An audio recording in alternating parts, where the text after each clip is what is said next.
कि एकादशी का अगर दान करना है तो पहले एकादशी करो,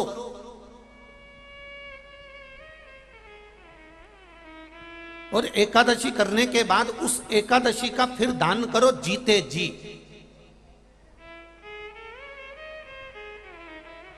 उस एकादशी का फिर दान होना चाहिए।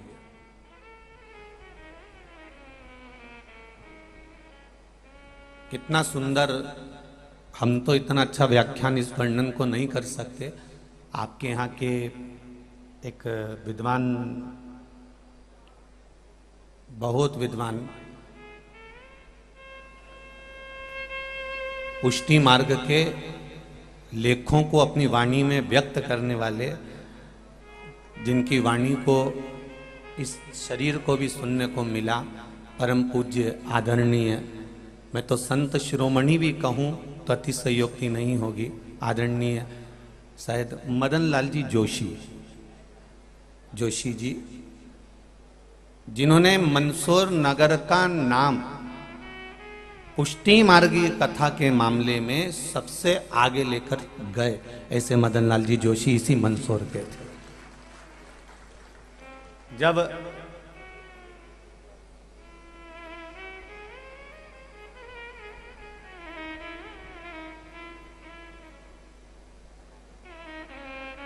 अपनी वाणी से वो कहते थे, अब तो शायद शरीर नहीं है उनका शायद, तो जब अपनी वाणी से कहते थे, वल्लभ का व्याख्यान वर्णन करते थे, पुष्टि मार्ग के वर्णनों को जब वो कहते थे तो एकाग्र चित्त होकर, यहाँ तक वर्णन है कि माताएं अगर रुई की बाती भी बना रही हो तो वो बंद करवा देते थे कि पहले कथा रस तत्व को ग्रहण करो, पहले सुनो।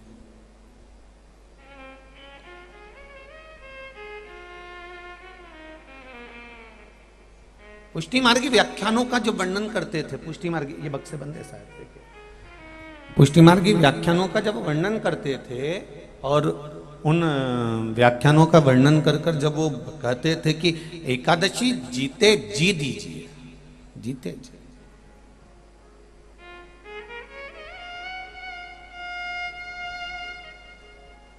मरने के बाद की कोई गारंटी नहीं कि आपने जो एकादशी दी वो मिली कि नहीं मिली, पर जीते जी अगर हमने दिया है, जीते जी हमने अगर प्रदान किया है तो हमने अपने हाथ से तो करा, अपने को मालूम तो पड़ा कि मैंने दिया।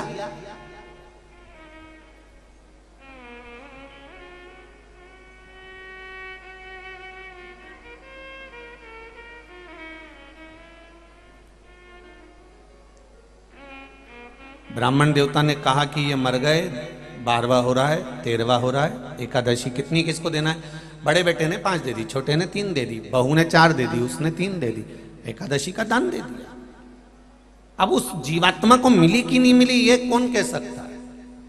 तो आपने अगर एकादशी का व्रत करा है और आपने अगर एकादशी करी है तो तुरंत हाथ में जल लेकर आपने कह दिया मेरी करी हुई एकादशी में से मैंने 5 एकादशी इस व्यक्ति के लिए जो पलंग पर पड़ा हुआ है, सड़ रहा है, गल रहा है, तकलीफ में भोग रहा है, ऐसे जीव के लिए मैं ये एकादशी दे रहा हूं, मैं ये एकादशी प्रदान कर रहा हूं। अपने हाथों से दे दे, उसके मरने से पहले उसको जीव को प्रदान कर।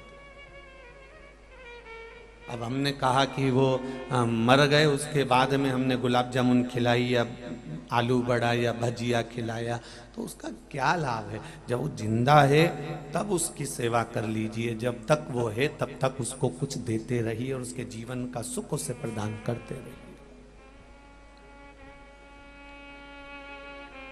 जिसकी नजर और नियत दोनों, नजर और नियत दोनों ठीक होती है, वो जिंदगी में कभी धोखा नहीं खा सकता, वो आगे ही बढ़ता चलेगा। बस नजर भी ठीक रखिए और नियत भी ठीक रखिए। नजर और नियत अगर ये दोनों ठीक है, आपकी नजर भी ठीक है और नियत भी ठीक है, तो आप धोखा नहीं खा सकते, ये निश्चित है।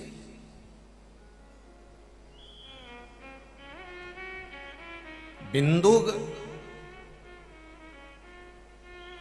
प्रेत योनि में क्यों पड़ा? क्योंकि उसकी नजर गलत जगह चली गई थी। देवराज प्रेत योनि में क्यों पड़ा? देवराज अगर मर रहा है, ब्राह्मण होकर कर्म विच्छिन्न हो गया है, तो वो क्यों हुआ? उसका कारण क्या था? क्योंकि वो गलत दृष्टि में पड़ गया।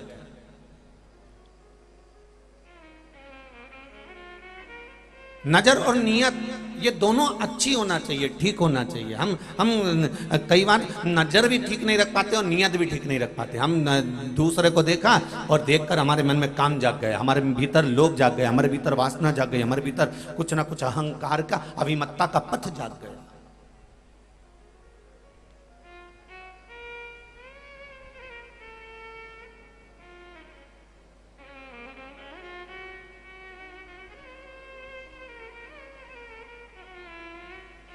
अपने भीतर का नजर और नियत ये दोनों ठीक रखने का प्रयास करिएगा, और जब आप प्रयास करेंगे तो ये निश्चित है कि आप मंजिल तक पहुंच जाएंगे। आपको गलत जगह, मंदोदरी की कथा कर रही है, मंदोदरी शिव महापुराण की कथा मंदसौर की धरा से चल रही है, वो कथा का वृतांत आप श्रवण करिए कि जो एक अप्सरा थी और अप्सरा बनकर शिवजी के पास में गई और भगवान शंकर के नजदीक में जाकर उसने देखा कि शिव तत्व इतने सुंदर हैं, शंकर कितने सुंदर हैं, कर्पूर गौरम कर्णावतारम।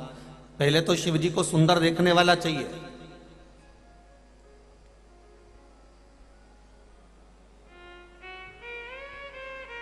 पहले शंकर भगवान को सुंदर देखने वाला चाहिए। जो शंकर भगवान के नयन अश्रु से प्रकट हुआ अंधकासुर, वो शंकर भगवान को सुंदर नहीं देख पाया। और क्या शब्द कहा था उस अंधकासुर ने? जब शादी करने का समय आया तो अंधकासुर ने अपने दूतों से कहा, जाओ जो सबसे सुंदर कन्या हो उसके साथ में मैं विवाह करूंगा। तो दूतों ने कहा जो सबसे सुंदर थी माता पार्वती, उसको तो शंकर भगवान लेकर चले गए। अंधकासुर का शब्द था, अंधकासुर का संबोधन था, शंकर लेके चले गए। हाँ, जो सबसे सुंदर कन्या थी, जो सबसे सुंदर थी, उसको तो शिव ले गए। तो अंधकासुर का संबोधन था कि उसको शिव ले गए तो शिव कौन से सुंदर है? सुंदरता तो मुझ में है, शंकर में क्या सुंदरता? अब जरा विचार करिए, जिसको शंकर भगवान ने प्रकट किया, शंकर भगवान के नेत्र श्रु से अंधकासुर प्रकट हुआ, अंधकासुर हिरण्याक्ष ने पाल पोस कर बड़ा करा, वो अंधकासुर जो शंकर भगवान के नयन अश्रु से पैदा हुआ, वो अपने ही पिता को, जाना जाए तो पिता ही हुए जो नयन अश्रु से प्रकट कर दिया।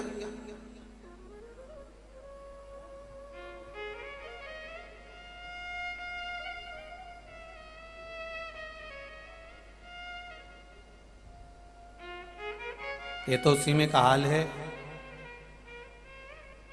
कि संसार की जितनी नारी होती है, स्त्रियां होती हैं, माताएं होती हैं, वो कभी अपने पति की तारीफ खुलकर नहीं करती। जब भी कहेंगी तो एक बात जरूर कहेंगी, उसको देख लो, एक उसका पति है, तुम्हारे दोस्त को देख लो कितना विद्वान है, और तुम एक देखो, जब घर में बैठे रहते ये करना वो करना बस सोचते रहते हो, और वो देखो कितना आगे बढ़ते जा रहा। दूसरे की तारीफ करते देखा, पर अपने पति की, हाँ जितने आपके अंतर्गत बल है और आपने जो करा वो श्रेष्ठ है, उसमें कोई गलत नहीं है। दुनिया नहीं कर सकती जो आप कर सकते हो, ये बल आप दे सकते हो, ये बल आप प्रदान कर सकते हो।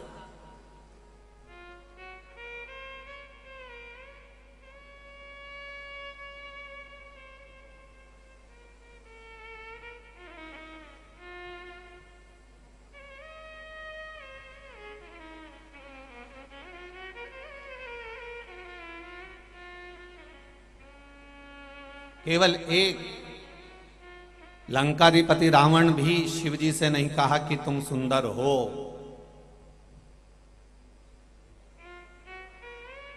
यहां स्वयं अंधकासुर कह रहा है कि मैं सुंदर हूं, शिव कहां इतने सुंदर है, उसको पार्वती को मैं अपना बनाऊंगा।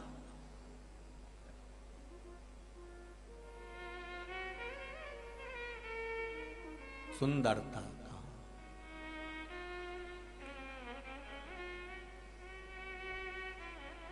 बहुत कम लोग होंगे जो सुंदरता देख पाएंगे। पहले तो शंकर भगवान की सुंदरता देखने वाला चाहिए।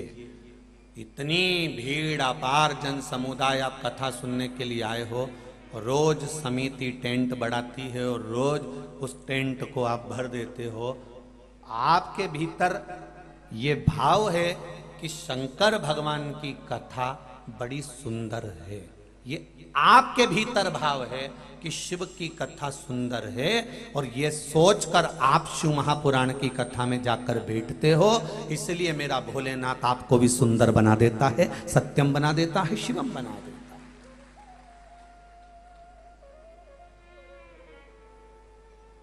आपके भीतर सुंदरता भरी हुई है ना, तो आपको सुंदर नजर आ रहा है। काला कलर का चश्मा लगाओगे तो सब काले दिखेंगे, पीले कलर का लगाओगे पीले दिखेंगे, नीले कलर का लगाओगे नीले दिखेंगे, सफेद कलर का लगाओगे सफेद दिखेंगे। ये दृष्टि का भेद है। आप अगर अच्छे हो तो आपको सारा विश्व अच्छा नजर आएगा। आपको अगर आप भीतर से ठीक हैं तो सारा संसार आपको ठीक नजर आएगा। और यदि आप सुंदर हैं अंदर से, आत्मा से, चित्त से, वृत्ति से, तो कथा भी सुंदर नजर आएगी। आप अच्छा छाट लेंगे, अच्छा निकाल लेंगे। कि गुरु जी ने ब्रह्मा जी का चरित्र श्रवण कराया और सुंदर कर्मनाशा नदी का वृतांत श्रवण कराया। भगवान ब्रह्मा जी का अर्धनारीश्वर स्वरूप वर्णन किया। भगवान शंकर का ये स्वरूप वर्णन करा। गौ माता का चरित्र श्रवण कराया, ये चरित्र श्रवण कराया। आप अच्छे हो तो आप पूरी कथा में से अच्छाइयां छाटते रहोगे। और अगर आपकी दृष्टि में भेद बढ़ा हुआ है, आपकी दृष्टि में कपट भरा हुआ है, आपकी दृष्टि में बेईमानी भरी हुई है और आपकी नजर ठीक नहीं है, तो दुनिया का कोई भी आकर खड़ा हो जाए आप उसमें बुराई देख ही लोगे। ये निश्चित है। चश्मा जो लगाया होगा वैसा आपको नजर आएगा, ये निश्चितता है।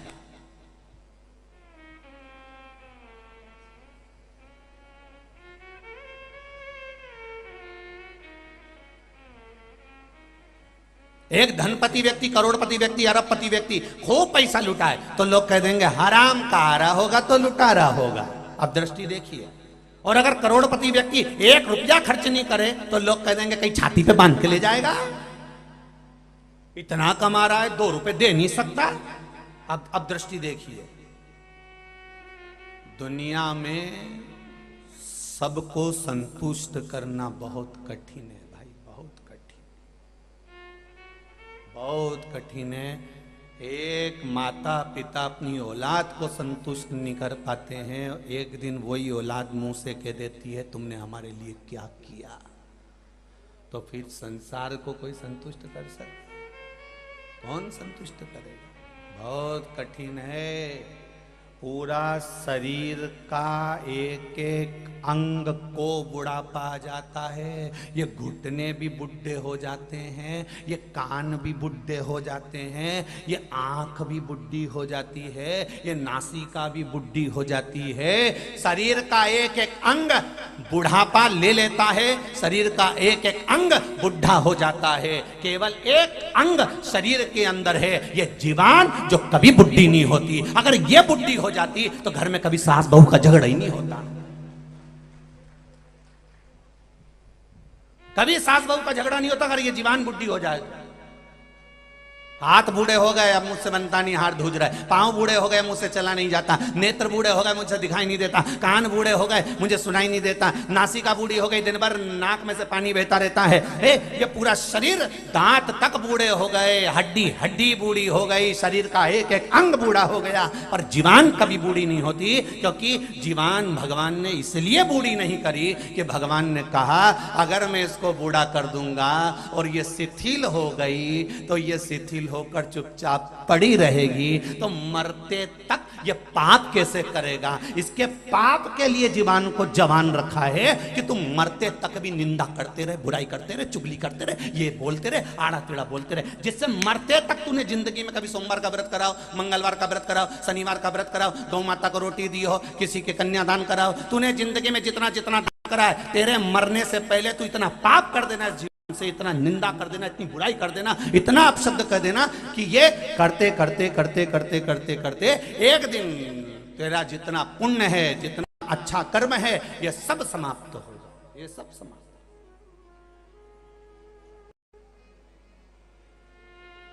पुण्य, तुम्हारा पुण्य जब, तो ये शरीर का सारा अंग बूढ़ा हो जाता है। बोलो री जी, सही है कि गलत है? ऐसे चलो। पूरा शरीर का अंग समाप्त हो जाता है। शरीर का एक एक अंग बूढ़ा हो जाता है पर जीवान नहीं हो पाती। अंत समय प्रभु आना पड़ेगा, वचन दिया तो निभाना पड़ेगा। आए ना आए प्रभु कुटुंब कबीला, अंत समय प्रभु आना पड़ेगा। अंत समय प्रभु आना पड़ेगा। पूरा शरीर बूढ़ा, पूरा शरीर बूढ़ा और एक एक अंग बूढ़े हो गए पर जीवान नहीं हो पाई, क्योंकि जीवान को युवान रखा गया है। जीवान को युवान रखा कि तू जवान रहना, क्योंकि तुझे मरते मरते तक भी निंदा करना है। नजर और नियत ठीक रखिए। आप अच्छा देखोगे अच्छा दिखेगा, बहुत अच्छा दिखेगा। आप बुरा देखोगे आपको बुरा दिखेगा।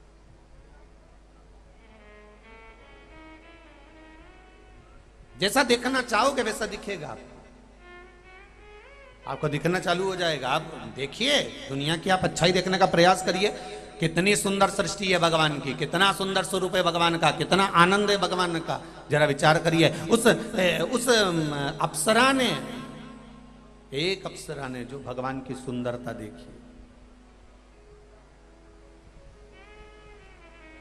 एक अप्सरा ने भगवान का आनंद सुख, उनकी सुंदरता का व्याख्यान देखा। जरा विचार करिए। शिव तत्व है क्या? शंकर को, भगवान शिव को मेरे ओघड़ दानी की सुंदरता का वर्णन जरा कोई जाने तो। कर्पूर गौरम करुणावतारम संसार सारम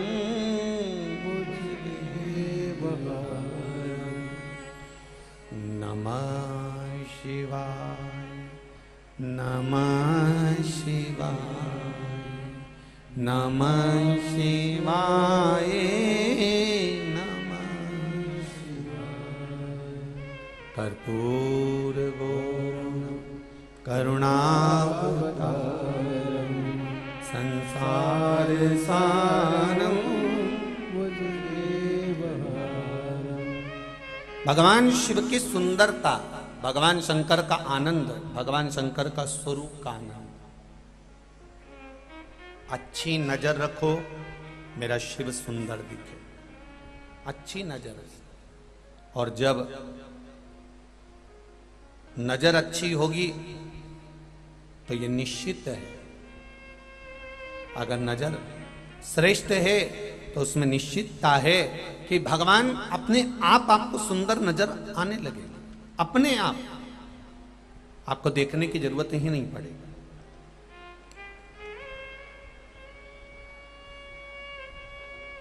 आपके भीतर की सुंदरता आपको भगवान में अच्छापन दिखाने का प्रयास करेगी। जितने भी लोग कथा में श्रवण कर रहे हैं, कथा सुन रहे हैं, भगवत भजन कर रहे हैं, भगवत स्मरण कर रहे हैं, भगवत भक्ति को धारण कर रहे हैं, आप उसमें श्रेष्ठता ढूंढेंगे, श्रेष्ठता मिलने लगेगी अपने आप। कहीं जाने की जरूरत भी नहीं पड़ेगी।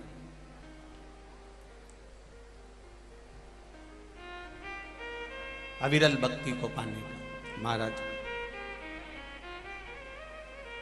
एक अप्सरा जिसका नाम है मधुरा, जरा विचार करिए। वो मधुरा भगवान शंकर के पास पहुंची है, देवलोक से पहुंची है, और शंकर भगवान के स्वरूप में उसे सुंदरता नजर आ रही है। भगवान शंकर का स्वरूप उसे सुंदर दिख रहा है, भगवान शंकर का स्वरूप उसे आनंदमय दिख रहा है, भगवान शंकर का स्वरूप उसको अलमस्त आनंद भक्ति में नजर आ रहा है। वो मधुरा को, वो मधुरा जो देवलोक में निवास कर रही थी, केवल भगवान शंकर के सुंदर स्वरूप को देखने के लिए, भगवान शंकर के सुंदर स्वरूप को जानने के लिए पृथ्वी पर गई है, मृत्यु लोक में गई है भगवान शंकर के स्वरूप को जानने।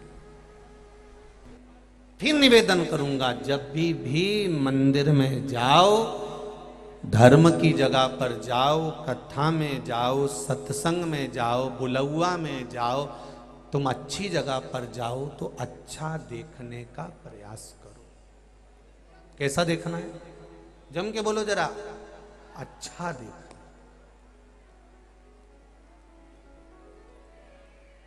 तुम जितना अच्छा देख सकते हो उतना अच्छा देखो। और हम क्या देखते हैं मंदिर में जाने के बाद में? अरे कितनी गंदगी पड़ी हुई है, कितनी गंदगी। सबसे बड़ी दुख की बात एक ही है कि हम अपने धर्म में से गंदगी निकालने का प्रयास करते हैं और दूसरे के धर्म की खूब बड़ाई करते हैं। उससे तो वो देखो, उनको देखो, उनको देखो। अपने धर्म में तुमने जिंदगी भर बुराई ढूंढी है और दूसरे के धर्म में तुम हमेशा अच्छा देखते रहे। दूर के ढोल, जम के बोलो रे मंदसौर वालों, दूर के ढोल सुहावने। दूसरे धर्म में अच्छाई दिख रही है और अपने धर्म में बुराई। जिस सनातन धर्म में पैदा हुए हो, जिस सनातन धर्म के अंदर जन्मे हो, और जन्म लेने के बाद भी तुमने केवल 24 घंटा सनातन धर्म की बुराइयों को केवल छाटा है, इसमें से तुम अच्छा ही नहीं निकाल सके कि अरे क्या जोरदार आनंद है साहब, क्या पशुपतिनाथ का मंदिर है साहब, क्या सुंदर सेवा हो रही साहब, क्या सहस्त्रलिंग है साहब, क्या शिवना नदी है साहब। अपने बखान, अपना गुणगान अपने को करना।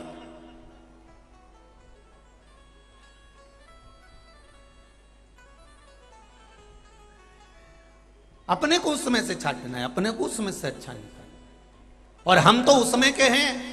कई लोग दुनिया में ऐसे मिलेंगे, वृंदावन घूमने गए, मथुरा घूमने गए, ब्रज 84 कोस की यात्रा करने गए, कहीं द्वारका जी घूमने गए, कहीं जगन्नाथ चले गए, कहीं बद्रीनाथ गए, कहीं आप रामेश्वरम गए 12 ज्योतिर्लिंग का दर्शन करने, कहीं आप गंगा सागर चले गए। जितनी जगह हम जाएंगे उतनी जगह से हम बुरा छाट कर लाएंगे। मैं तो वृंदावन गई थी, दर्शन करने के लिए गई थी, वहां तो इतनी गंदगी, इतनी गंदगी। मैं तो गिरिराज जी की परिक्रमा कर रही थी, पूरा नाली का पानी बाहर आ रहा था। अरे तू गिरिराज जी की परिक्रमा करने गिरिराज जी से नेल मिलाने गई थी कि नाली से नेल मिलाने गई थी? पूरा नाली का पानी बाहर आ रहा था। अरे मैं तो पहुंची थी वहां पर और मैंने देखा वहां तो इतना भीड़, और कई जगह लोग कहते वहां का तो पंडा ऐसा, तो वहां का तो तू मां भगवान को रिझाने गई थी कि पंडा से भिड़ने गई थी?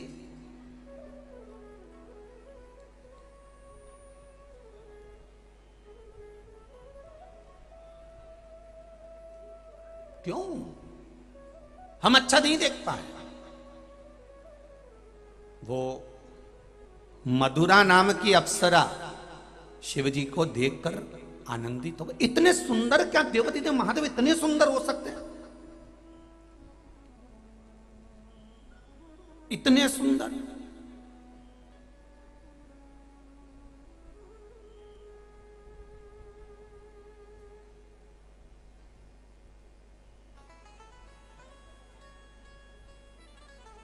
आज सुबह की बात बताऊं आपको।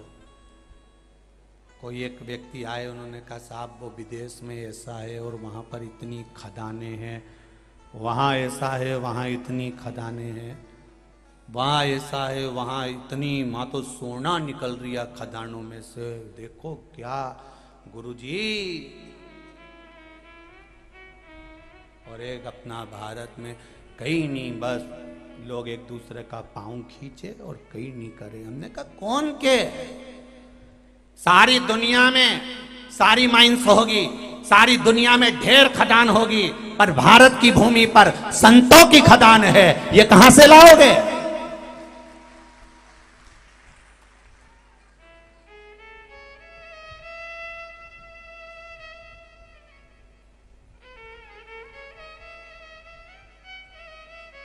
अरे वहां हिल स्टेशन है, वहां ये है, वहां लोग घूमने जाते हैं, वहां केवल दुनिया के लोग घूमने जाते हैं, पर एक को पकड़ कर बता दो कि तू अमेरिका गया था तो अमेरिका की रज को सिर पे लगा के आया था क्या?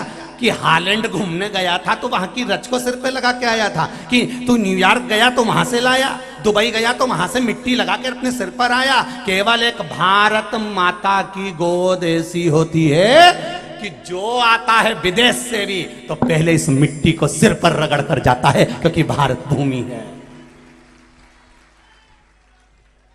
हम दूसरी जगह का बखान कर रहे हैं, वहां इतनी खदानें, वहां इतनी खदानें। सारी खदानों को छोड़ो, भारत की भूमि पर संतों की खदान है।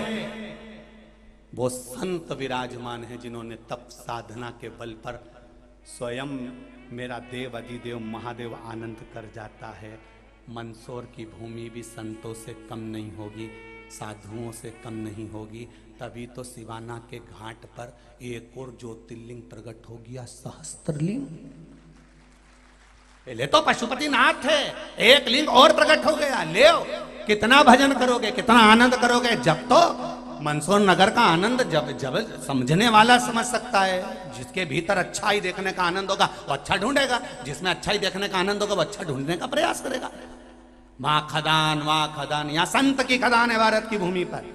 वहां लोग घूमने जाते होंगे, अमेरिका, न्यूयॉर्क, हालैंड, जहां जाना हो वहां घूमने जाते होंगे, पर वहां की मिट्टी को सिर पर नहीं लगाते होंगे। और हमारे भारत देश में दूसरे भी घूमने आते हैं तो गंगा, यमुना, सरस्वती, नर्मदा, कावेरी, ऐसे कई तीर्थों के घाट पर जाते हैं तो पहले तो गंगा जी को डुबकी लगाने से पहले प्रणाम करते हैं, फिर आते आते मिट्टी को सिर पर लगाते हैं। कुछ तो भारत की भूमि पर होगा, पर इतने विचित्र दृष्टि वाले लोग हैं, इन्हें दूसरे ही अच्छे लगते। भारत की भूमि ठीक नहीं लग पाती। ये अच्छा देख रहे हैं पर दूसरे में देख रहे हैं। खाते यहां का और बजाते वहां का। इसलिए मेरा निवेदन है, तेरा क्या होगा रे कालिया? होगा क्या? जिस माता पिता ने जन्म दिया उस माता पिता का बार बार गुणगान करो। जिस माता पिता के साथ रह रहे हो उस माता पिता का गुणगान करिए। केवल बुराई ढूंढी हमने जिंदगी में। बताओ, सरकार बुरी है, इनको वहां से नीचे हटा दो। वो व्यक्ति बुरा है, इसको यहां से हटा दो। तो घर में तुम्हारी लुगाई भी तो बुरा बोलती है, उसको हटा के बता दे जा। कभी कभी तो लुगाई भी बोले और आड़ा टेढ़ा बोल दे। सोचना मती नीमच और मंदसौर की हूं तो मुझे हल्का मत समझना। और मैं बरनागर की हूं, मैं उज्जैन की हूं। जब बोले तो तू उसको हटा के बता दे कि मैं अब तेरे साथ नहीं रह सकता, तू जा यहां से, हटा के बता। जो वो चली तो जाएगी, बापड़ा थाना और कोर्ट का चक्कर लगा लगा के तेरी हालत ढीली कर देगी। जा। तुमने तो कह दिया ये बुरा इसको हटा दो, वो बुरा उसको हटा दो, तो तारा घर में भी तो बैठी जगत जननी जगदम्बा चंद्र घंटा, रोज तेरे पे सिंदूर चढ़ाए भेरू, रोज तू के भी हटा दे। जब वो गरजे तो तू तो आरती गाय, अम्बे तू है जगदम्बे काली, जय हो बरनागर वाली।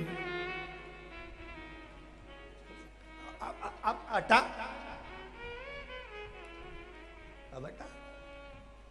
बुरा देखन चले हम, केवल बुरा देख रहे हैं महाराज। पर मधुरा ने बुरा नहीं देखा। देवलोक से अप्सरा आई और मधुरा ने शंकर जी की सुंदरता देखी, उनके पास आकर उनकी स्तुति गाने बैठ गई। इतने में पार्वती जी आ गई। पार्वती जी ने देखा कि मेरे शिव जी के शरीर की भस्म को निकालकर ये अपने तन पर धारण कर रही है, तो पार्वती को ठीक नहीं लगा। उन्होंने श्राप दे दिया, नहीं मधुरा तो 12 वर्ष तक मेंढक की योनि में पड़ी रहेगी। और वह मधुरा एक कुएं में 12 वर्ष तक मेंढक की योनि में पड़ी रही। मधुरा की आंख में केवल जल था और शिव का नाम था, शंकर का नाम था। इसलिए शिव जी ने कहा पार्वती इसे कुछ वर दे दो। तो पार्वती ने वर दिया, 12 वर्ष के बाद ये मेंढक की योनि से छूट जाए, सुंदर स्त्री बन जाए। और वो मधुरा मेंढक बनकर कुएं में रही। कुएं में रहते रहते उसको समय बीत गया, पर उसकी भक्ति, उसकी दृष्टि देखिए कितनी सुंदर होगी। जो अच्छा देखता है वो दुनिया में कभी बुरा नहीं कर सकता। और वो मधुरा जो मेंढक बनी, मेंढक बनने के बाद वो कुएं में क्या देखती है कि एक सांप आ गया और सांप इसके पीछे पड़ गया, और सांप पीछे पड़ा तो मधुरा वहां से भागी, मेंढक बनकर भागती गई। और जहां ऋषि बैठे थे, संत बैठे थे, साधु बैठे थे, जहां ऋषिवर बैठे हैं, तपस्या कर रहे हैं, साधना कर रहे हैं, उन ऋषियों के आज भंडारा है, उस भंडारे के पास में पहुंच गई और मेंढक वो मधुरा छुप कर बैठ गई। सांप आया नहीं, पता नहीं पड़ा, सांप ढूंढ रहा है सांप वो मेंढक को, सांप को नहीं। 8 दिन बाद फिर भंडारा था संतों के यहाँ पर, और मधुरा घूम रही थी मेंढक की योनि में। सांप पहुंच गया वहां, उसने उस मेंढक को पहचान लिया कि ये वही मेंढक है, और उसको खाने के लिए मुख खोला और भागा।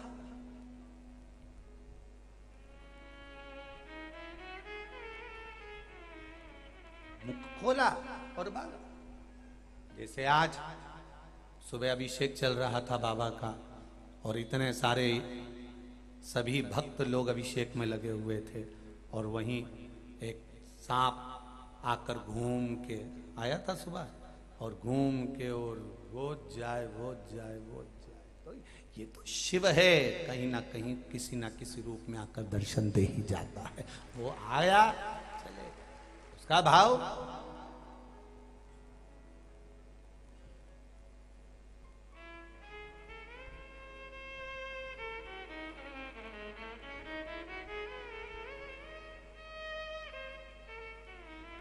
तो उसका भाव है, उसका हृदय, उसका चित्त।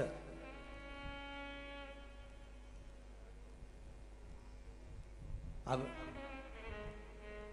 सांप पीछे पड़ा मेंढक के, मेंढक फिर भागा, मधुरा फिर भागी, भागते भागते मधुरा एक भगोने के पीछे छुप गई। सांप उसको खाने के लिए एकदम लपका तो खीर के भगोने में गिर गया। खीर के भगोने में गिरा। मेंढक मधुरा ने देखा कि इसमें सांप गिर गया। अगर कोई दूसरा होता तो ये सोचता कि अच्छा हुआ मर गया। अगर अपने जैसा कहीं का होता और तुम्हें जो परेशान करने वाला के साथ एक्सीडेंट हो जाए, परेशान करने वाले को दुख आ जाए, तो तुम सबसे पहले हनुमान जी को नारियल चढ़ा, अच्छा है, अच्छा है।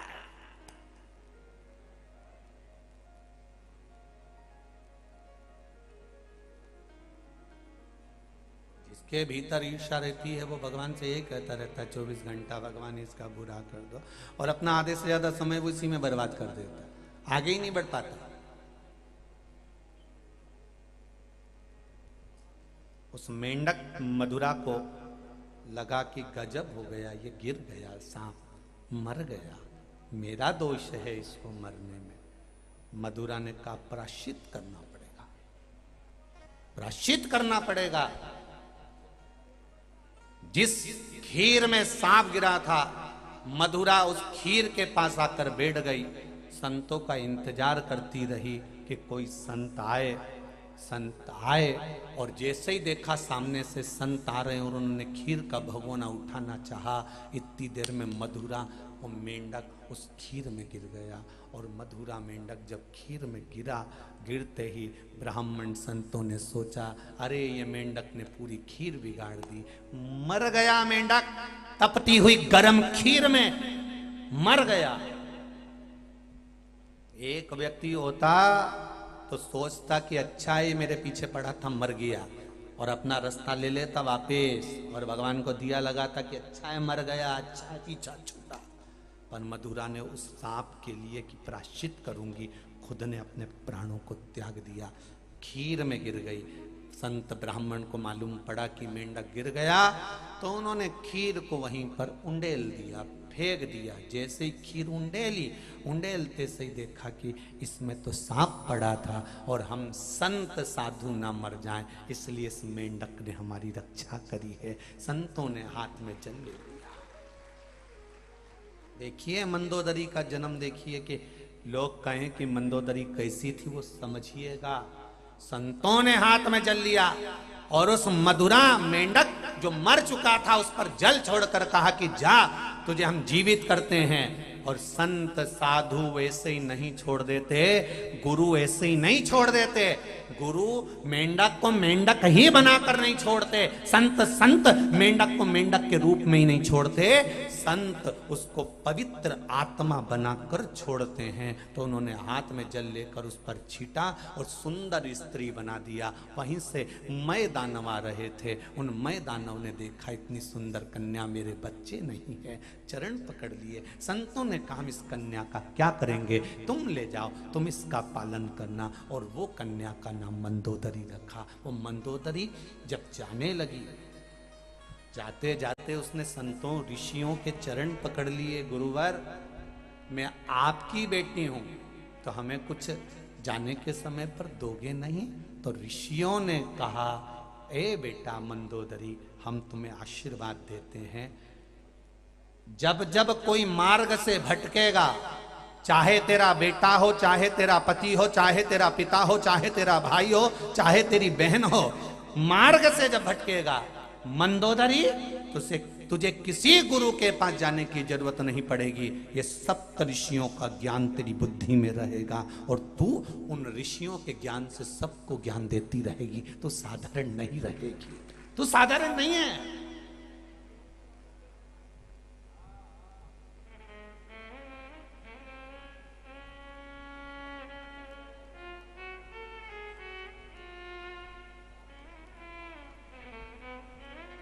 मैं दानव के यहाँ गई, हेमा अप्सरा ने उसका पालन पोषण करा। मैं दानव माता बड़ी सुंदर थी, उसकी सबसे बड़ी सुंदरता थी उस मंदोदरी की, वो शंकर की उपासक थी। एक बात अपनी जिंदगी में याद रखना, जितने साधु संत सन्यासी बाबा जोगी का दर्शन करोगे, ये क्रीम पाउडर नहीं लगाते, चंदन का तिलक है, गले में रुद्राक्ष की माला है और थोड़ी सी भस्म शरीर पर लपेट कर रखी है, साधारण से वस्त्र हैं। उसके बाद भी आप देखना कि संत की सुंदरता अपने आप बढ़ती चली जाती है, क्योंकि वो शंकर की भक्ति में डूबे। जो नारी, जो बेटियां, जो बेटे, जो बहुएं, जो माता पिता, घर का एक व्यक्ति भी अगर शिव आराधना में लगा है तो वो उसको पार्लर जाने की जरूरत नहीं पड़ती साहब। सबसे बड़ा पार्लर है मेरे शंकर की कथा, मेरे शिव का मंदिर, जो अपने आप सुंदरता बना देता है। उसका नाम ही सत्यम, बोलो बोलो जम के, सत्यम शिवम सुंदरम। सुंदरम आखिरी में, सबसे लास्ट में ले जाकर छोड़ा है उसने। क्यों सुंदरम लास्ट में आया? कहा जब सत्य आपके भीतर आ जाएगा, हृदय में शिव बैठ जाएगा, तो जीवन सुंदर होने में देरी नहीं लगेगी, मैं तुम्हें सुंदर बना दूंगा। जो दुनिया का 33 कोटि देवता में सबसे सुंदर अगर कोई देव है तो वो महादेव है, सबसे सुंदर देव। एक बार गणेश जी ने कह दिया था, पिताजी ये तन पे भस्म वसम लगा के बैठे रहते हो, जटा जूट बांध कर बैठे रहते हो, एक बार मुझे तुम्हारा सुंदर रूप का दर्शन करना, कैसे हो तुम, मुझे देखना है। शंकर भगवान कभी अपने रूप का दर्शन नहीं कराते थे, कभी नहीं, नहीं मैं नहीं दिखा सकता, नहीं मुझे तो देखना है। शंकर भगवान ने कहा चल गणेश, गणेश जी को बिठाया कंधे पर और लेकर पहुंच गए।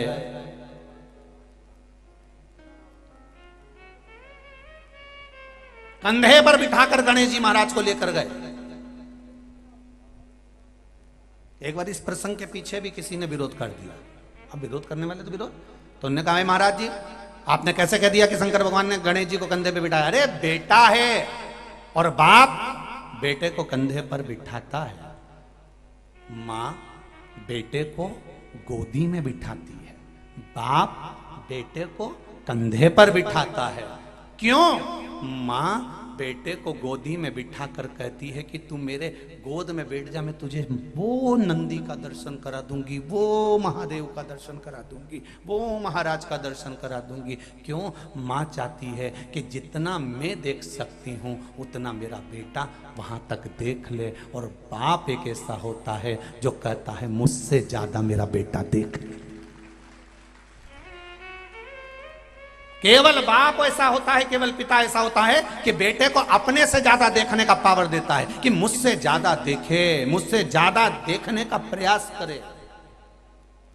मेरे कंधे पर बैठ और ज्यादा देख, और उन्नति की ओर बढ़, और तरक्की की ओर बढ़, और आगे का देखो। वो पिता होता है।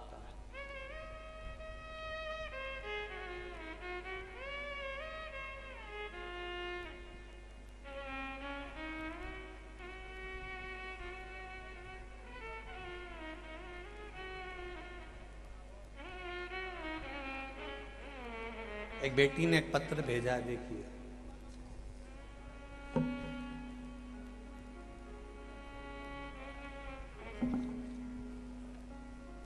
रीना सोलंकी मंदसौर से हैं। कहीं बैठी हो तो हाथ हिलाइएगा रीना जी। रीना सोलंकी मंदसौर से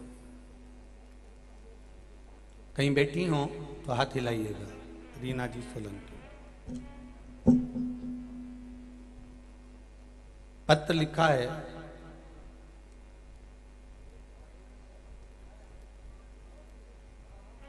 हमारे सनातन धर्म से जोड़ने का गुरुदेव आपने जो कार्य किया उसकी मैं प्रशंसा करूं, मेरे पास शब्द नहीं। जब से मैंने सुना है कि आप मंदसौर आ रहे हैं, तब से मैं आपका इंतजार, मेरा पूरा परिवार पलक पावड़े बिठाकर कर रहा है। आपके आने से पहले जो थोड़ा सा लोगों के मन में भाव उत्पन्न हो गया, गलत दृष्टि आई, मेरा पूरा परिवार आपके चरणों में दंडवत कर कर क्षमा मांगता है। हमारे मंदसौर नगर में ऐसी शिव महापुराण की कथा ना तो कभी हुई है और ना कभी हो सकती, जो सनातन धर्म को जागृत करने वाली है। आप ये बेटी रीना सोलंकी मंदसौर में, बेटा बहुत बहुत साधुवाद देता हूं आपके इस भाव को और आपके आनंद को।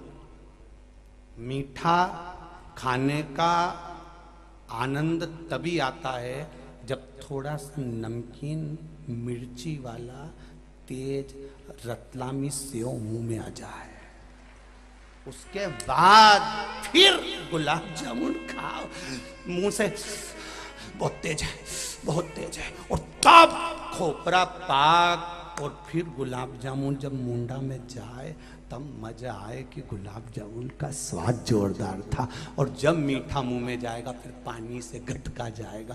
पानी की प्यास तभी तो लगती है जब मीठा मुंह में हो। नमकीन खाने के बाद पानी नहीं पिया जाता, मीठा खाने के बाद।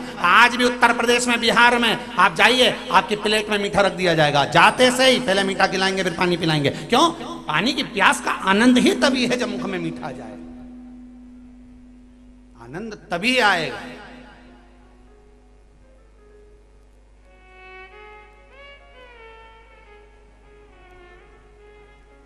कितना भाव है आप लोगों का, कितना प्रेम, कितना प्रेम। इधर पूरा टेंट बढ़ा दिया, इधर पूरा टेंट बढ़ा दिया, पीछे बढ़ा दिया, उसके बाद भी ढेर खड़े हो, यहाँ से वहाँ तक गाड़ियों पे चढ़ चढ़ के बैठे हो। तो भी हाँ, अब तो समिति भी सोच में पड़ी है, तेरा क्या होगा कटिया, क्या कर सकते। सवेरे 4 बजे तक टेंट ही कसते रहे। अब तुम निकलो तब टेंट कसाए, अब 5 बजे कट्ठा छूटे, तुमको जाते जाते आराम से छोरा छोरी के पकड़ती डोलती 6 साढ़े 6 बजे तो घर जाती, और पूरा ग्राउंड खाली हो तब वो टेंट बनना चालू, और ग्राउंड कब खाली हो ये तो भगवान जाने। तुम जाती हो, दूसरे आ जाते हैं देखने के लिए, कि कई लोग आते भी देखने के लिए कि आखिर हम जाके देखे तो सही, इतना पानी गिर रहा है तो कितना भग गया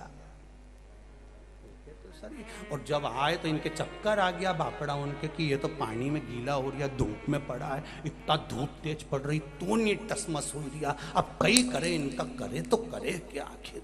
तो तुम्हारी भक्ति के आगे तो भगवान भी परीक्षा लेता रहता है थोड़ा थोड़ा। तो ये तो संसार है, संसार, इसका आनंद कुछ दूसरा है, इसका आनंद कुछ और।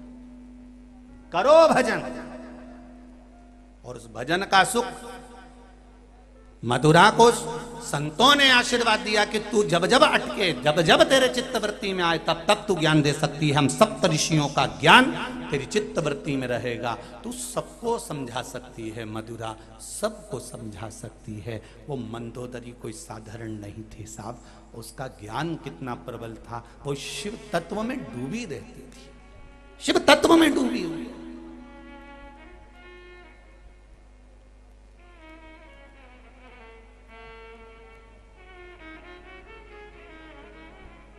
शिव तत्व में ऐसी डूबी, शंकर भगवान की आराधना करने के लिए बैठी।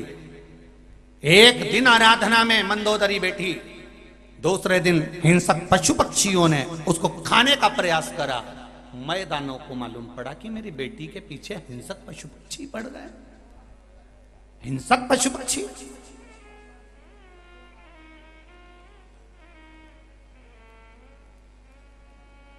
बेटी साधारण नहीं थी, तब साधना में डूबी हुई उस मंदोदरी की शिव भक्ति कितनी प्रबल थी कि उसने जितने हिंसक पशु पक्षी मंदोदरी के ऊपर आक्रमण कर रहे थे, खाने वाले थे, और वो मंदोदरी ने केवल जरा सा बेल पत्र का पत्ता उठाकर चार तरफ अपने रख लिया, चार तरफ बेलपत्री के पत्ते को रख लिया, तो एक हिंसक पशु पक्षी प्रवेश नहीं कर पाया।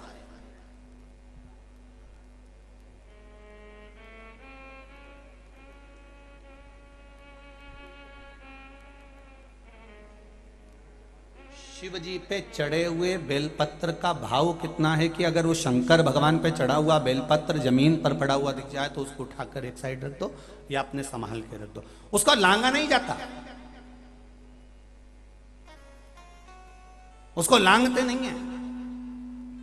एक प्रसंग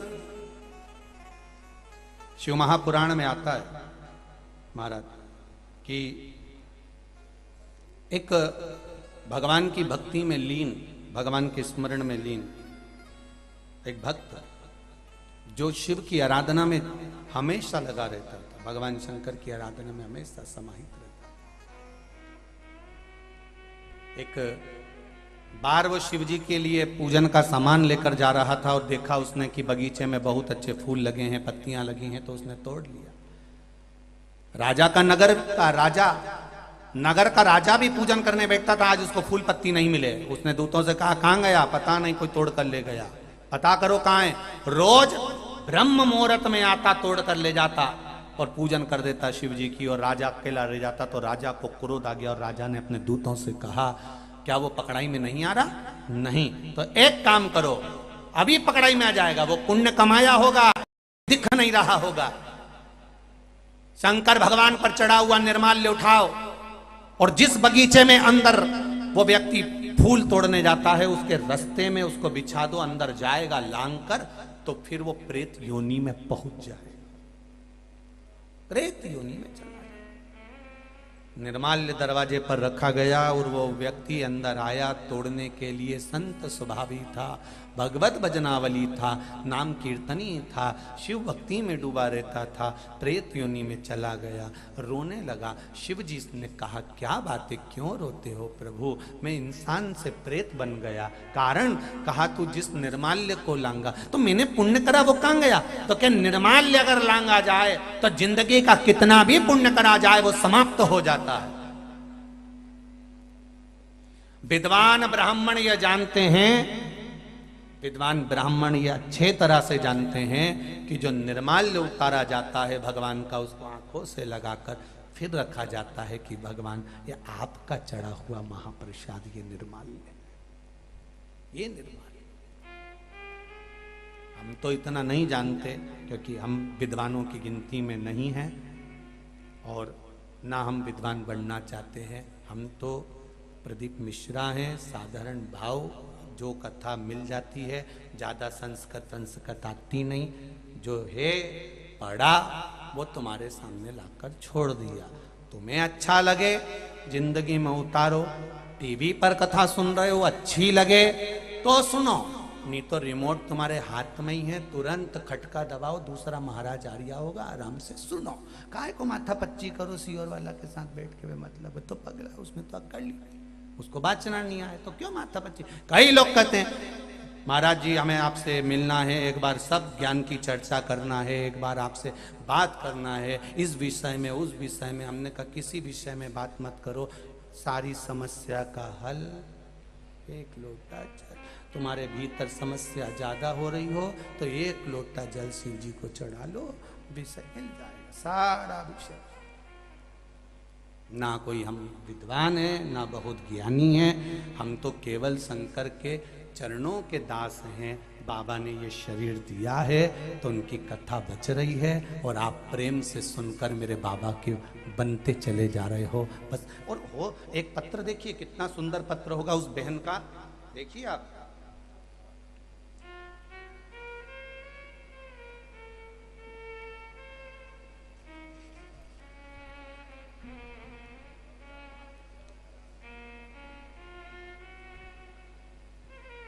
शंभु शरणे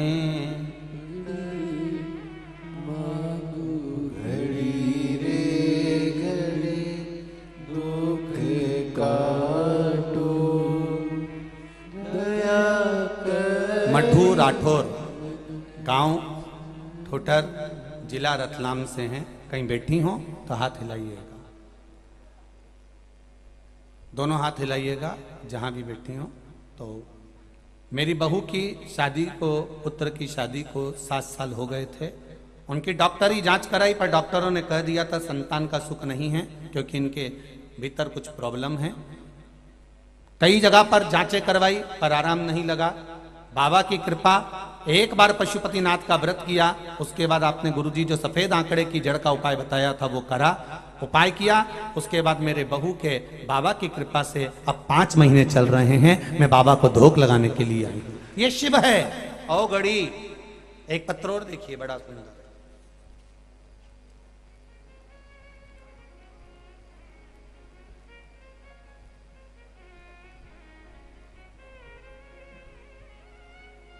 महेंद्र सिंह सोनगरा, जिला मंदसौर, गांव बेलारा से हूं। कहीं बैठे हो तो हाथ हिलाइएगा महाराज, जहां कहीं भी बैठे हो। मेरा नाम सीमा कुंवर महेंद्र सिंह सोनगरा है। मैं जिला मंदसौर, गांव बेलारा से हूं। गुरुजी क्या बखान करूं शिव महिमा की। गुरुजी मेरे गले में सांस की नली पर गठान थी, 5 साल हो गए थे गठान को। बहुत से डॉक्टरों को बताया था, बड़ोदरा दिखाया, उन्होंने ऑपरेशन करवाने की कहा पर मैंने नहीं करवाया। मंदसौर भी बताया, किसी ने तो नॉर्मल गठान बताई और किसी ने थायराइड की और किसी ने कैंसर की गठान बताई। 2021 में मेरी छोटी बहन की ननंद ने बताया कि 108 पार्थिव शिवलिंग का निर्माण कर कर शिव महापुराण का कथा का स्मरण करो, और वहां करना प्रारंभ करा। संकल्प लिया प्रत्येक सोमवार को मैं शंकर भगवान के शिवलिंग का निर्माण करती, श्री शिवाय नमस्तुभ्यम मंत्र का जाप करती, शंकर पर चढ़ी हुई एक बेलपत्र को खाना प्रारंभ करा।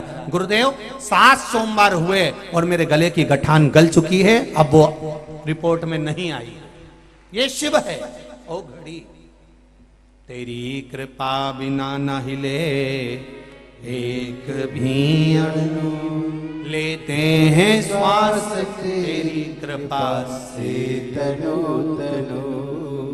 बखान क्या करूं मैं राखों के ढेर का, चपटी भभूत में है खजाना कुबेर का। आप दिल से, हृदय से, चित्त से परमात्मा का स्मरण करो तो भजन, भोजन,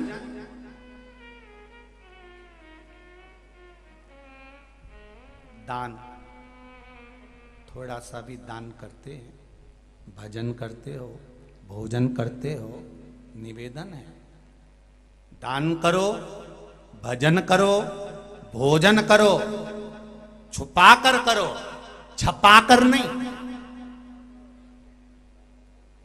हमारी आदत है हर चीज छपाकर करते हैं।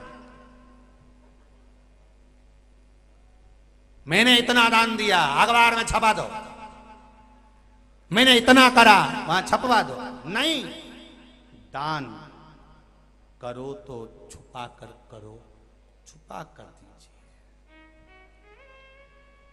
भजन करना तो छुपा कर करना कि हम कितनी माला जप रहे हैं, हमारा स्मरण कैसा है, हम किसी को ना बताएं। भोजन करो, पूरे लोग बैठे हैं पर आप एकांत में जाकर शांति से अकेले में भोजन करो, शांति से करो। सुबेरे 9 बजे दुकान खोलकर बैठते हो, रात को 11 बजे तक जाते हो रे। वो कोरोना महामारी को तो धन्यवाद देना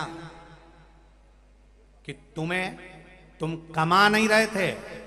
1 रुपया तुमने उस कोरोना महामारी में पूरे 2 महीना 3 महीना जितने महीना कोरोना चला, 1 कमाने के लिए नहीं गया। और तो भी मेरे परमात्मा ने तुमको घर में रखा और गरम गरम रोटी खिलाई। जितना तो तुम दुकान पे बैठ के कमाते थे तो ठंडी खाते थे, दुकान पर बैठकर कमा रहे तो ठंडी खाते हो। 8 बजे से दुकान पर 9 बजे से गए हो और जब आए मैं टिफिन लगा दे, मैं टिफिन खा लूंगा, और दुकान पर टिफिन पड़ा हुआ है, बहुत देर का भोजन भी कह रहा है कर ले दादा कर ले, पर नहीं कर, कमाने में लगा हुआ। इतना कमाया कि रोटी भी गरम नहीं खा पाया, आखिरी तक भी रोटी गरम नहीं मिली, आखिरी तक भी। और इतना कमाया, हाय हाय मोबाइल पे लगा है, रोटी मुंडा में केवल ठूस रहा है, खा तो नहीं ना रहा है, ठूस रहा है। जल्दी खाऊंगा, मेरे को वहां जाना, जल्दी खाना मेरे को वहां जाना, जल्दी खाना मेरे को वहां जाना, मेरे को जल्दी आना, मुझे वहां करना, ये करना वो करना। अरे किसके लिए कमा रहे हो? 2 रोटी तो चैन से खाओ। 9 बजे से दुकान पर चले जाते हो, रात को 10-11 बजे आते हो, कमा कर कमर टूटी जा रही है, बीपी शुगर ऊंचा नीचा होए जा रहा है, बाल झड़े जा रहे, पूरे शरीर पूरा बेकार हो गया, और 2 रोटी भी चैन से नहीं खा रहे, 2 रोटी भी। और मेरा माताओं से निवेदन है, अपने पति से एक शब्द जरूर कहा करो कि किसके लिए कमा रहे हो। ठीक है, पूत सपूत तो की धन संचय, और पूत कपूत तो की धन संचय। बेटा सपूत होगा ढेर लगा देगा, और बेटा कपूत होगा 50-50 लाख की 4 गाड़ी भी छोड़कर जाना तो सब राख मिला देगा। बिल्डिंग कोठी बंगला दुकान ढेर बनाकर चले जा, सब राख मिला देगा।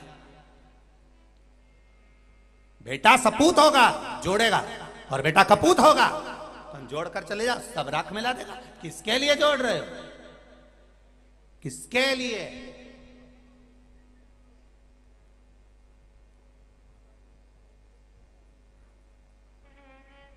बहुत कठिन है महाराज।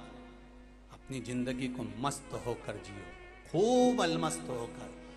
मुख में हो राम नाम, राम सेवा हाथ में, तू अकेला नहीं प्यारे, राम तेरे साथ में। अलमस्त होकर। बेटे ने आवाज लगाई, पापा ने 25,000 का मोबाइल दिला दिया। बेटी ने आवाज लगाई, पापा ने 10,000 का मोबाइल दिला दिया, 25,000 का मोबाइल दिला दिया। पत्नी बोली, उसके लिए 25,000 का मोबाइल आ गया। शादी की सालगिरह हुई, रानी हार आ गया। और मेरा भेरू अभी भी कीपैड चला रहा है, अभी भी छोटा, अपने को काम ही नहीं पड़ता, दुकान पे लगे रहते तो फुर्सत नहीं मिलती, ये बच्चे लोगों का काम पड़ता। तो बेटों को तो चाहिए पापा से कहे, पापा तुम कितना कमाते हो मेरे बाबुल, मेरी शादी के लिए जोड़ा, परिवार के लिए जोड़ा, छोटे से मकान से 4 मंजिल का मकान करा, पापा कितना कमाया है पापा। बेटी भी कह सकती है, बाबुल कितना कमाया।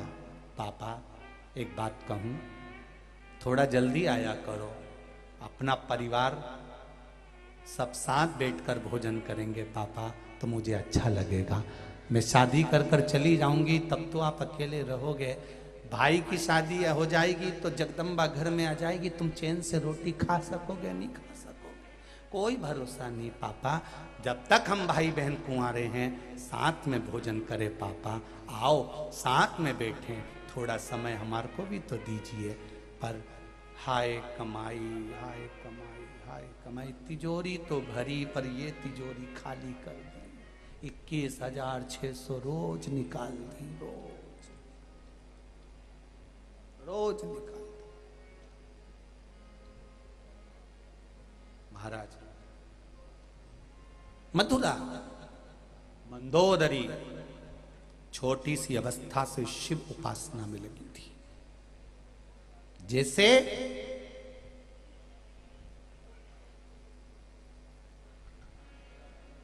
दक्ष प्रजापति के घर में इतनी कन्याओं का जन्म हुआ और कन्याओं के जन्म के बाद भी मां जगतजननी दुर्गा भवानी से दक्ष प्रजापति कहता मेरे घर में एक बेटी और हो जाए, एक बेटी का और जन्म हो जाए। मैं दानव मंदसौर की पावन धरा पर जहां मंदोदरी रही, मैं दानव ने भी अपनी धर्म पत्नी से हेमा से कहा था, हेमा अगर भगवान मेरे पास आकर कहे कि मैं तुझे क्या चाहिए, तो मैं दानव कहता है मैं एक बेटी और मांग लूंगा, क्योंकि बेटी के बराबर कुछ नहीं है, कुछ नहीं है, बेटी के आगे कुछ भी नहीं। बेटा एक कुल को तारता है और बेटी दो कुल को तारती है। बेटी का जीवन कोई साधारण जीवन है क्या? एक नारी का जीवन बड़ा कठिन जीवन है, बड़ा कठिन। पूरी बंधन में जिंदगी निकलती है। पहले बचपन में माता पिता का बंधन है, बड़ी हुई भाई का बंधन, फिर छूटी पति का बंधन, फिर आगे बढ़ी पुत्रों का बंधन, और आखिरी में अर्थी पे लेटी तो भी खींच कर बांधा गया बंधन। पीछा छूटा का बंधन। शंकर जी के पास गई शमशान में, तब सारे बंधन, हाथ में कहीं का डोरा भी बंधा हो तो काट दिया जाता है। इतने इतने समझदार लोग बैठे, इनसे पूछो मैं शमशान में डोरा काटे कि नहीं काटे? जलाने से पहले जितने बंधन होते सब काट दिए जाते हैं। क्यों? शंकर भगवान ने पार्वती से कहा था, पार्वती सारी दुनिया में बंधन चलेगा पर महादेव के पास कोई बंधन नहीं चलता, मेरे पास आओगे सारे बंधनों से मुक्त हो जाओगे। इसलिए शमशान में आग लगाने से पहले सारे बंधन काट दिए जाते हैं। शरीर पर जो जो माला हो, कंठी हो, मोली बंदी हो, नाड़ा बंधा हो, सब काट दे, कि जलने से पहले बंधन मत रहने देना, क्योंकि शंकर के पास जा रहा है। शिव के पास जाओ, कथा में जाओ, शिव महापुराण में जाओ, आस्था चैनल पर सुन रहे हो चाहे फेसबुक पर सुन रहे हो, शंकर की कथा में लगे हो, शिव मंदिर में लगे हो, तो बंधन में मत रहना कि किसी ने ये बोल दिया, किसी ने वो बोल दिया, किसी ने यूं बोल दिया। कोई बंधन नहीं। आग लगे बस्ती में, अपन रहे हो मस्ती में। जो जितना ज्यादा बोले उसकी दुकान के सामने से खजूर वाली चोटी करके ज्यादा निकलो जा। आग लगन दो, लगे तो देखा जाए। कई लोग हंसेंगे, बताओ शंकर जी पे पानी चलाने चली ये आई सियोर वाला गुरु जी की चेली, तो और मोबाइल में गाना बजाते चलो, तेरे डमरू की धुन में काशी और मस्ती में जाओ, अलमस्त। सावन का महीना आए, रोज शिव जी की आराधना, शिवरात्रि आए, शिव जी की आराधना, मन में शंकर बस जाए, बस आनंद ही आनंद। बोले बोले तो यही देखो, जब भजन होता है, कई कई तो बेचारी शर्म में बैठी रहती, उठूं कि नहीं उठूं, फिर थोड़ा सा पल्लू लिया, फिर इधर उधर देखी, अब मन तो करा, सोफे से उठी भी, फिर इधर वाले फिर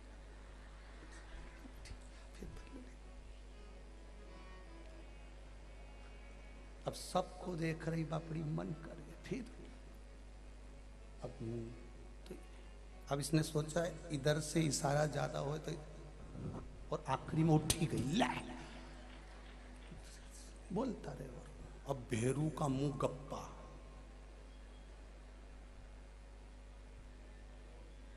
तू घरे चल, तू चल घरे। तो उन्हें भी कह दिया, आ भेरू तू आ, आज नी सिंदूर चढ़ाया तुम्हारा नाम भी नहीं। और ये बोला, और फिर जगदम्बा बिखरी। तुम 10 जगह जाओ, मैं बोलूं एक बार कथा में लेके अगर इतनी अकड़, शिव पुराण में मत चलना मेरे साथ, कल से मैं अकेली चली जाऊं। ले उन्हें स्कूटी उठाई, दुड़ा के पहुंची गई, और घर गई तो सारी स्कूटी 2-4 जगह से दूची। तो पति ने कहा कि ये 4 जगह से स्कूटी दोष दी, तो वो तो स्कूटी थी,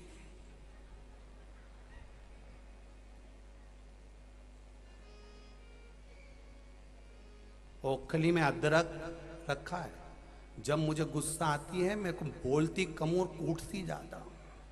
पूरा अदरक मैंने कूट दिया, तो फ्रिज में कूटा कुटाया क्यों रखा? क्योंकि अदरक चाय में तो इतना सही डलता है।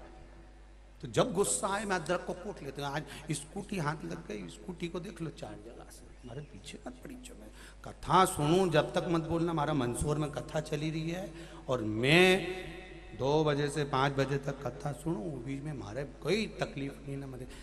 तो क्यों मत कहाँ जाए, वहाँ बैठवे की जगह नहीं, तुम चुप रहो, मैं फंसी के बैठी जाऊंगी, पर जाऊंगी जा, नहीं रुकूंगी तो जा। पहुंच गई। अरे पानी गिरे गिरे गिरे तो कहीं गली जाओगे, धूप पड़ रही है तो कहीं काली। कल यहां धूप आ रही थी तो माताएं बड़े आराम से बैठी और ऐसा ऐसा पल्लू करके बैठी। मैंने कहा गजब सूर्य नारायण भगवान, पर्दा करना तो तूने सिखाया दातार, गजब। चित्त वृत्ति में बहुत शिव तो बैठे। शिव की आराधना नहीं छूटना चाहिए। मंदोदरी नहीं डरी, स्मरण करती रही। 4 बेलपत्री उसने चारों तरफ रखी। आए असुर राक्षस सब आए, पर वो बेलपत्री का बल इतना प्रबल था कि अंदर प्रवेश ना कर सके। बेलपत्री में वो बल है कि अंदर नहीं आ सकते।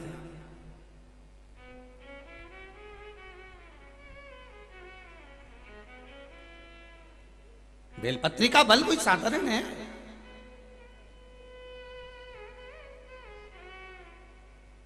नवरात्र चल रही है, एक बेलपत्री अशोक सुंदरी वाली जगह पर चंदन लगाकर चढ़ाओ तो ये जितने लेटर आ रहे हैं ना कि गठान हो गई थी और ये हो गया था, थायराइड हो गया था, एक बेलपत्री चढ़ाओ तो अशोक सुंदरी वाली जगह पर।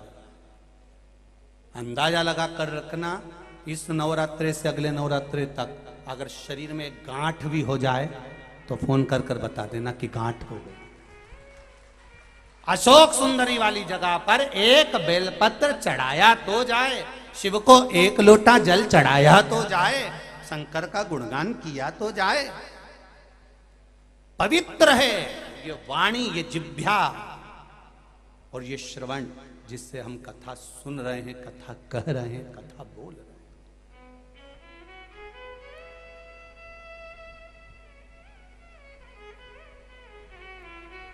दक्ष प्रजापति ने, मैं दानव ने भी कहा कि एक बेटी और मिल जाए, भगवान से प्रार्थना एक बेटी और जन्म है। जरा विचार करिए कि बेटी की आप पाने की कितने आनंद होगा। और यहाँ बेटा, तो यहाँ दक्ष प्रजापति ने भी कहा मुझे एक बेटी का और जन्म हो जाए। तो कहा बेटी का क्या करोगे? माता रानी ने कहा तुम्हारे घर में पहले से इतनी बेटियों का जन्म हो गया, और बेटी का क्या करोगे? नहीं, मुझे बेटी चाहिए।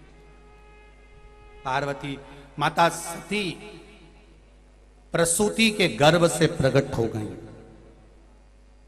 दक्ष प्रजापति की धर्म पत्नी का नाम था प्रसूति। माता ने कहा बेटी ढूंढने कहाँ जाऊंगी, मैं खुद तेरे घर में प्रकट हो जाऊंगी। और प्रसूति के गर्भ से सती प्रकट हो गई। विचार करिए, माता प्रसूति ने अपने बच्चों को कितना संस्कार दिया होगा, माता प्रसूति ने अपने बच्चों को कितना ज्ञान दिया होगा, माता प्रसूति ने अपने बच्चों को कितने संस्कार दिए होंगे कि आज भी हॉस्पिटल में जहां बच्चे का जन्म होता है उस कमरे के बाहर प्रसूति कक्ष लिखा जाता है कि यहां जो बच्चा जन्म लेगा वो संस्कारवान पैदा होगा। यहां दक्ष प्रजापति की पत्नी ने कोई डोनेशन नहीं दिया तो भी हॉस्पिटल में उनकी पत्नी का नाम लिखाया, क्योंकि संस्कार दिए थे बच्चों को। उस कक्ष का नाम है प्रसूति कक्ष। कौन सा कक्ष है? जम के बोलो जरा, जम के। प्रसूति कक्ष। यहां बच्चों का जन्म होता है, यहां बच्चे प्रसव होते हैं, जन्म लेते हैं। उस कक्ष का नाम है प्रसूति कक्ष, जो दक्ष प्रजापति की धर्म पत्नी प्रसूति के नाम से रखा गया, क्योंकि उसने संस्कार इतने दिए थे, इतना संस्कार। और देव संस्कार। आप भी अपने बच्चों को विद्वान बनाना है तो संस्कार दीजिए और संस्कार दो, तो जिससे तुम्हारा नाम भी जनमानस तक पहुंच सके।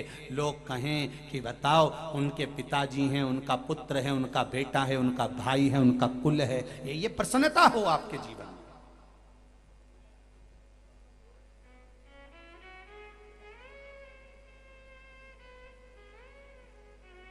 एक बेटी और हो जाए, तो वो बेटी हुई प्रसूति के गर्भ से सती हुई।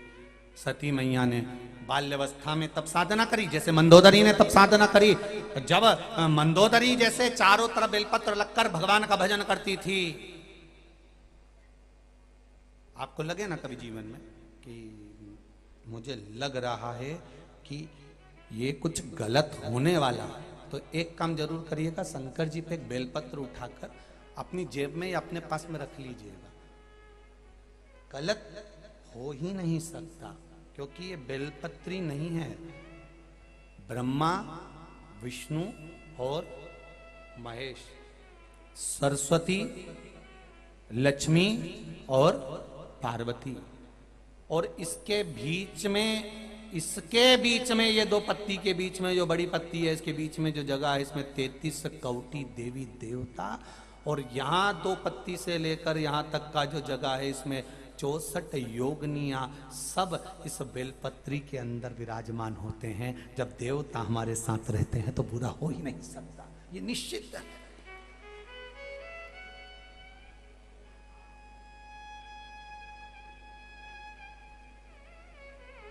देव साथ हैं।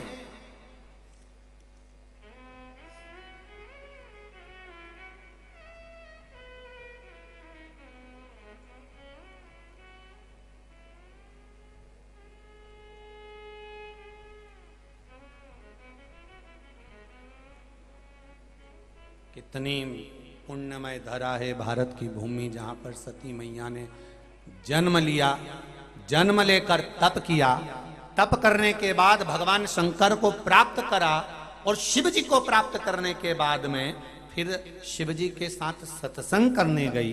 सत्संग में थोड़ा सा अभिमान जाग गया, शरीर दक्ष प्रजापति के यहाँ त्यागना पड़ा।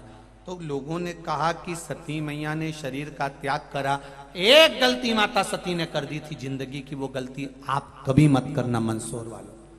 और जितने लोग आस्था पर सुन रहे हैं, जितने लोग फेसबुक यूट्यूब पर सुन रहे हैं, उनसे भी कहूंगा, जो माता सती ने गलती करी वो आप कभी मत करना, अपनी जिंदगी में उतार कर रखना। सती ने एक गलती कर दी थी कि गई पिता के घर में यज्ञ में, और यज्ञ में जाकर उसने एक गलती कर दी। अगर सती को मरना ही था, प्राण त्यागना ही थे, भस्म होना ही था, तो कहीं दूसरी जगह आग लगाकर मरना था। सती मैया अगर मरी, प्राण त्यागे, भस्म हुई, तो यज्ञ जिस कुंड में हो रहा था, सती उसी कुंड में कूद गई। हमारा सनातन धर्म कहता है, भाई अगर कहीं कुछ बोलना भी है, कुछ करना भी है, तो बहुत मौके पड़े हैं। किसी की शादी हो तो उसमें खिल्ली उड़ा लेना, कहीं दूसरी जगह हो तो वहाँ राजनीति में पांव खींच लेना, पर कहीं यज्ञ हो रहा हो, कथा हो रही हो, भागवत हो रही हो, कोई अच्छा कार्य हो रहा हो, तो उस यज्ञ में कूद कर या गड़बड़ी कर कर अपनी जिंदगी को नरक मत बनाना। सती ने एक गलती कर दी थी कि यज्ञ कुंड में कूद गई। शंकर भगवान क्रोध में आ गए। भोलेनाथ जी को क्रोध किस बात पर आया? लोग कहते सती मैया जलकर भस्म हो गई तो शंकर भगवान को क्रोध आ गया। शिव महापुराण को जरा अच्छे से सुनिए, अच्छे से पढ़िए। शंकर जी को क्रोध इस बात पर नहीं आया था कि सती जलकर भस्म हो गई। शंकर को क्रोध इस बात पर आया कि तू गलत जगह पर मर गई, गलत जगह पर तूने प्राणों को त्याग दिया, गलत जगह पर तू भस्म हो गई। सती अगर तेरे प्राण छोड़ना थे तो बाहर जाकर छोड़ती, पर यज्ञ के कुंड में कूद गई, धर्म की जगह पर, अच्छी जगह पर। अरे पांव खींचने के लिए बहुत जगह पड़ी होती है, गलत करने के लिए बहुत जगह पड़ी होती है, पर कहीं सनातन धर्म आगे बढ़ रहा हो, धर्म आगे बढ़ रहा हो, यज्ञ हो रहा हो, अनुष्ठान हो रहा हो, कुछ अच्छा हो रहा हो, तो वहां पर कूद कर गड़बड़ी कर कर अपनी जिंदगी नरक मत कर। सती तूने गलती कर दी, इसलिए मैं तुझे कहता हूं सती कि तू यज्ञ के कुंड में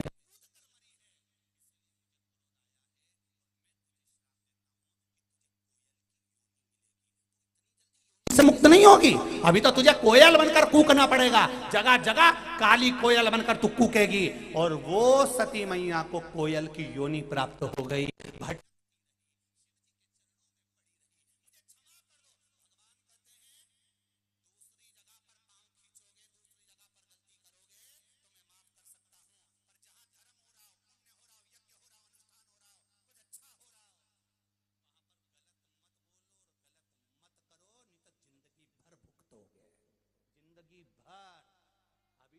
पड़ी रे सती, तुझे कोयल की योनि में पड़े रहना है कई वर्ष तक। अभी तो तुझे भोगना है कोयल की योनि। सती कहती है मुझे क्षमा कर दो, आगे से कभी मैं यज्ञ में अपने प्राणों को नहीं त्यागूंगी। भगवान कहते हो ही नहीं सकता, तुझे भोगना तो पड़ेगा, अभी तो तू भोगेगी।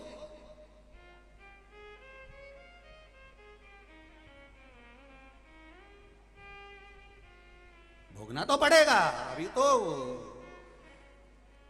समय है, अभी भोगना। मत बुरे कर्म कर बंदे, वरना पछताएगा। भगवान की आंखों से तू बच नहीं पाएगा, तू बच नहीं पाएगा। बन सके अच्छा कर सती। सती ने कहा एक बार तो क्षमा कर दो। भगवान कहते हैं बिल्कुल नहीं कर सकता। बार बार सती ने क्षमा मांगी। कोयल बनकर जन्म ले ली सती। बेलपत्री के पेड़ पर बैठती, पेड़ में से पत्ती तोड़कर लाती, उड़ती उड़ती वो पत्ती शंकर भगवान के ऊपर छोड़ देती। शिव जी जानते कि ये मेरे ऊपर बेलपत्र छोड़ रही है, पर इतनी जल्दी इसको माफ नहीं कर सकता। कई वर्ष निकल गए। एक बार सोमवार की अष्टमी पड़ी। कौन से वार की? बोलो बोलो जरा जम के बोलो। सोमवार की अष्टमी पड़ी। पार्वती जी ने बेलपत्र, माता सती ने अपनी चोंच में से, कोयल ने वो बेलपत्र भूमि पर फेंकी, शिव जी के हृदय पर पड़ी। शंकर भगवान ने नेत्र खोलकर देखा, सती कोयल की योनि में थी, रो रही थी। अब तो क्षमा करो नाथ। शंकर भगवान ने कहा जब 2 आषाढ़ पड़ेंगे और 2 आषाढ़ पड़ेंगे, उस आषाढ़ में तू कोयल की योनि में मेरी स्मरण करेगी, एक बेलपत्र मुझे समर्पित करेगी, तब तू कोयल की योनि से छूटेगी। 2 आषाढ़ अधिक मास आषाढ़ के महीने में पड़ता है, तो उसको कोकिला अधिक मास कहते हैं। मेरी माएं जानती हैं इस बात को। कौन सा अधिक मास कहते हैं? कोकिला अधिक मास। जब 2 आषाढ़ पड़ेंगे, तब तू मेरे ऊपर जब बेलपत्र समर्पित करेगी, तब तू उस योनि से छूटेगी। 2 आषाढ़ का इंतजार कर